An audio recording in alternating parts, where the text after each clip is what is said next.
નમસ્કાર મિત્રો, આજે આપણે આઈટી કંપનીના શેર વિશે વાત કરવાના છે.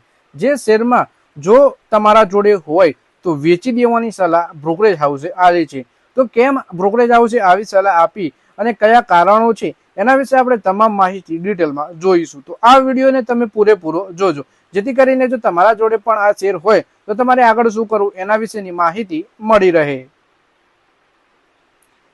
સૌથી પહેલા મિત્રો વાત કરીએ આઈટી કંપની સાયન્ટના શેરમાં આગામી સમયમાં 5% સુધીનો ઘટાડો આવી શકે છે. આ અનુમાન મોતીલાલ ઓસ્વાલની ટાર્ગેટ પ્રાઇસ પરથી મળ્યું છે. બ્રોકરેજ હાઉસે આ શેરને વેચવાની સલાહ આપી છે. મોતીલાલ ઓસ્વાલે સાયન્ટના જાન્યુઆરી-માર્ચ 2026ના ત્રિમાસિક પરિણામો જાહેર થયા પછી આ શેર વિશે પોતાનો અભિપ્રાય આપ્યો છે. માર્ચ 2026 ક્વાર્ટરમાં કંપનીનો કન્સોલિડેટેડ ચોખ્ખો નફો વાર્ષિક ધોરણે 64.9%થી ઘટી 65.5 કરોડ રૂપિયા થયો છે. એક વર્ષ પહેલા આ આંકડો 186.4 કરોડ રૂપિયા હતો.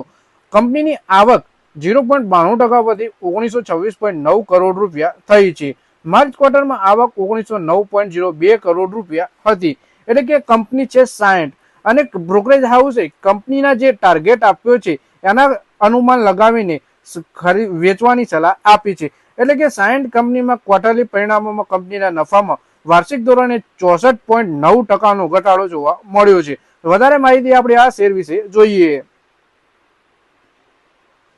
મોતીલાલ ઓસ્વાલે રિસર્ચ રિપોર્ટમાં જણાવ્યું છે કે સાયન્ટના ડીઈટી બિઝનેસને માર્ચ 2026 ક્વાર્ટરમાં $16.3 આવક નોંધાવી છે. આ આંકડો સ્થિર વિનિમય દરના હિસાબથી ત્રિમાસિક ધોરણે 2.4% ઓછો છે. બ્રોકરેજના 2.1%ના ગ્રોથના અનુમાન કરતા પણ ઓછો રહ્યો છે. કોન્સ્ટન્ટ કરન્સી ટર્મમાં ટ્રાન્સપોર્ટેશન અને મોબિલિટીમાં ત્રિમાસિક ધોરણે 4.5%નો ગ્રોથ થયો છે, જ્યારે નેટવર્ક અને ઇન્ફ્રાસ્ટ્રક્ચરમાં 3.6% અને સ્ટ્રેટેજિક યુનિટ્સમાં 12.4%નો ઘટાડો નોંધાયો છે. ડીઈટી બિઝનેસ એડજસ્ટમેન્ટ ઇબીટા માર્જિન 12.4% રહ્યું, જે બ્રોકરેજના 12.7%ના અનુમાન કરતા ઓછું છે. ડીઈટીનો એડજસ્ટેડ ચોખ્ખો નફો ત્રિમાસિક ધોરણે 7.6% અને વાર્ષિક ધોરણે 9.1%થી ઘટી 138.2 કરોડ રૂપિયા થયો છે. મોતીલાલ ઓસ્વાલે આ શેર માટે સેલ રેટિંગ સાથે $830 પ્રતિ શેરની ટાર્ગેટ પ્રાઇસ આપી છે. ચોઇસ બ્રોકરેજનું શું માનવું છે એ જોઈએ તો ચોઇસ ઇન્સ્ટિટ્યુશનલ ઇક્વિટીઝે આ શેર ખરીદવાની સલાહ આપી છે અને તેમાં આગળ 43% સુધીનો વધારો થાય તેવી આશા વ્યક્ત કરી છે. આ બ્રોકરેજનું માનવું છે કે સાયન્ટના માર્ચ 2026ના ત્રિમાસિક પરિણામો નજીકના સમયમાં માંગમાં ઉતાર ચઢાવ હોવા છતાં કંપનીના કામકાજમાં સ્થિરતાને દર્શાવે છે.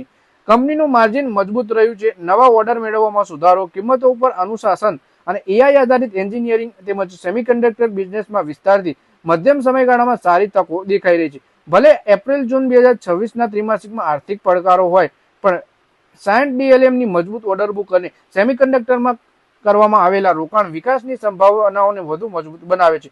ચોઇસ ઇન્સ્ટિટ્યુશનલ ઇક્વિટીઝે સાયન્ટ શેર માટે બાય રેટિંગ સાથે $1250 પ્રતિ શેરનો ટાર્ગેટ પ્રાઇસ આપ્યો છે. શેરની સ્થિતિ કેવી છે એ જોઈએ તો સાયન્ટ લિમિટેડના શેરની વર્તમાન કિંમત બીએસયુ પર $872.25 છે.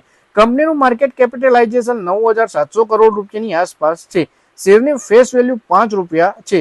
શેર 6 મહિનામાં 26% અને 2 વર્ષમાં 54% નીચે આવ્યો છે. કંપનીના બોર્ડે $7.2 અબજના શેર બાયબેકને મંજૂરી આપી છે.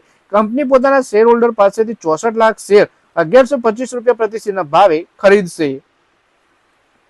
તો મિત્રો, આ વિડીયોમાં આપણે વાત કરી સાયન્ટના શેર વિશે, જેમાં બ્રોકરેજ હાઉસે ક્વાર્ટરલી પરિણામો જોતા આ શેરમાં સેલ રેટિંગ સાથે જણાવી છે અને બ્રોકરેજ હાઉસે જણાવ્યું કે આવનારા સમયમાં 5% સુધીનો ઘટાડો આવી શકે છે. પણ આ ઘટાડો આપણને મિનિમમ જ કહી શકીએ. 5% ઘટાડો એ કોઈ પણ શેરમાં આપણને એક દિવસમાં પણ જોવા મળી જતો હોય છે. એટલે કે આ ઘટાડો બહુ વધારે ના કહેવાય. સાથે બીજા એક બ્રોકરેજે આ શેરમાં ખરીદવાની સલાહ પણ આપી છે, જે શેરમાં 42% સુધીની અપસાઇડનો ટાર્ગેટ પણ આપ્યો છે. એટલે કે અલગ અલગ બ્રોકરેજે અલગ અલગ અભિપ્રાય આપ્યો છે.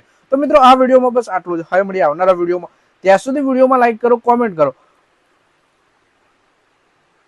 અને વિડીયો પોતાના મિત્રો સાથે ફેસબુક, ઇન્સ્ટાગ્રામ, વોટ્સએપ બધી જગ્યાએ શેર કરો. શેર બજારની આવી જ માહિતી ગુજરાતીમાં જોવા માટે તમે ચેનલને સબસ્ક્રાઇબ કરી ઘંટડી દબાવી દેજો અને આપણા ફેસબુક પેજને પણ ફોલો કરી લેજો.